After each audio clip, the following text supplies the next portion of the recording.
रायगढ़ के जनपद पुसौर में अधिकारी कर्मचारी संघ द्वारा पुसौर के रेशम उद्यान केंद्र सुखुल बटली में नव वर्ष 2024 के अभिनंदन स्वागतम अधिकारी कर्मचारी मिलन समारोह के आयोजन में रायगढ़ जिला पंचायत परियोजना अधिकारी श्री नीलाराम पटेल व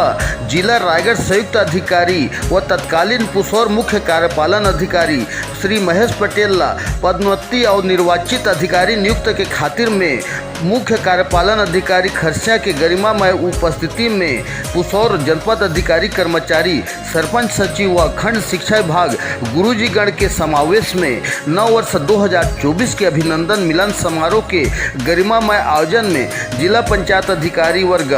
पुष्प गुच्छ गुलदस्ता भेंट कर स्वर सम्मानित अतिथिगण ला शुभकामना भेंट करीन हवे। जहां नव वर्ष मिलन समारोह बेला में अधिकारी कर्मचारी गरिमामय उपस्थिति में सचिव संघ अध्यक्ष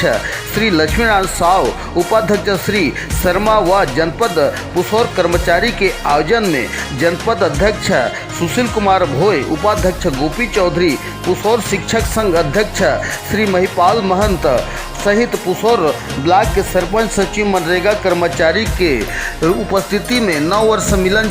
समारोह के आगाज हर चकाचौंध बने रही। तो वहीं तत्कालीन मुख्य कार्यपालन अधिकारी श्री महेश पटेल पदोन्नति के खातिर मां संघ के द्वारा बधाई दिन है एवं जिला पंचायत अधिकारी नियुक्त बर पुसौर जनपद समूह संघ द्वारा विदाई अभिनंदन व्यक्त घलौ किया गिसे।